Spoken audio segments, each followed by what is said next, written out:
उनको मजहब के ताल्लुक से बात करना चाहिए। उनको मुसलमानों को उकसाने, भड़काने और मुश्तिल करने वाली बातें नहीं करना चाहिए। कोई ऐसी बात नहीं है जिस पर वावेला मचे। बस वही है कि मुसलमान के मुंह से ये बात निकली है तो इस पर हंगामा तो होना ज़रूरी है। ये तय है हंगामा और हो रहा है। मौलाना महमूद मदनी साहब ने जो बयान दिया है उससे मैं ही नहीं बल्कि भारत के करोड़ों मुसलमान इत्तफाक नहीं रखते हैं।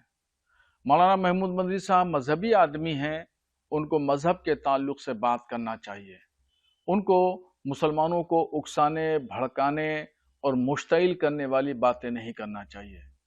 करोड़ों मुसलमानों का सुप्रीम कोर्ट पर, पार्लियामेंट पर, हुकूमत पर भरोसा है और ये कोर्टें ऐसी हैं कि ऐतिहासिक फैसले करती हैं और इस पर अगर भरोसा नहीं रखा जाएगा तो फिर पूरे देश से अमान उठ जाएगा।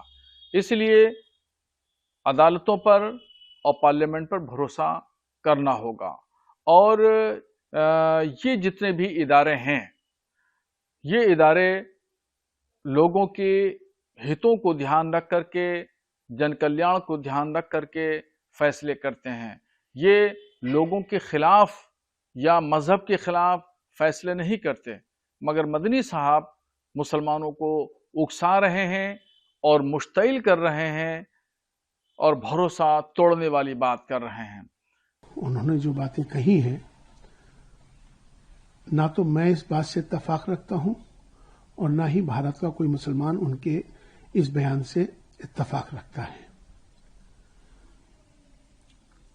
ये उनका बयान बेबुनियाद है।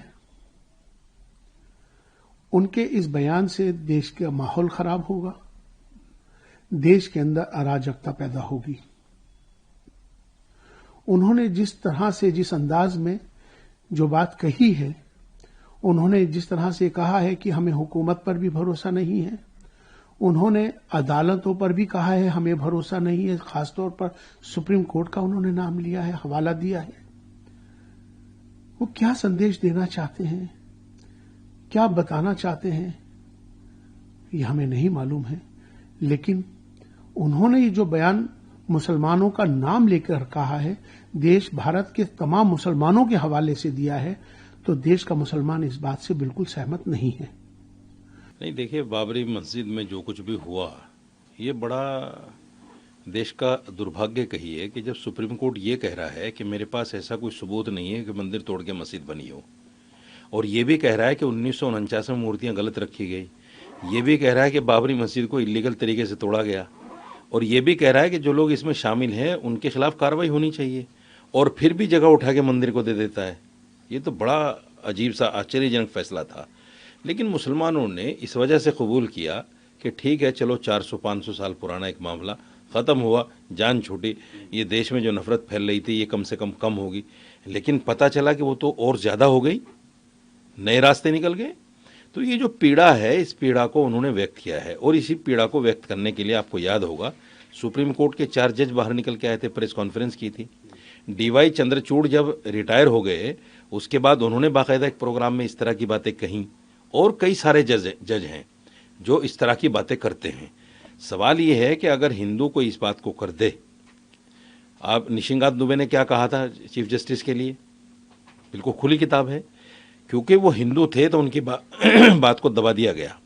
ये मुसलमान हैं तो इनकी बात को उखाड़ा जा रहा है और कहा जा रहा है कि ये तो सुप्रीम कोर्ट को मानते ही नहीं है, ये तो सुप्रीम कोर्ट को अहमियत नहीं देते। बिल्कुल, मदनी साहब तो कह रहे हैं कि सुप्रीम कोर्ट उस लायक नहीं कि उसको सुप्रीम कहा जाए।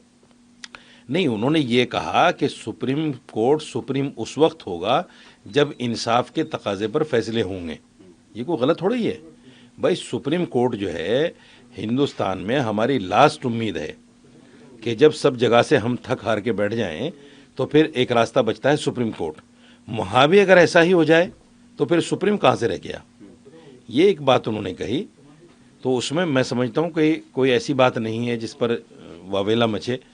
बस वही है कि मुसलमान के मुंह से ये बात निकली है तो इस पर हंगामा तो होना ज़रूरी है।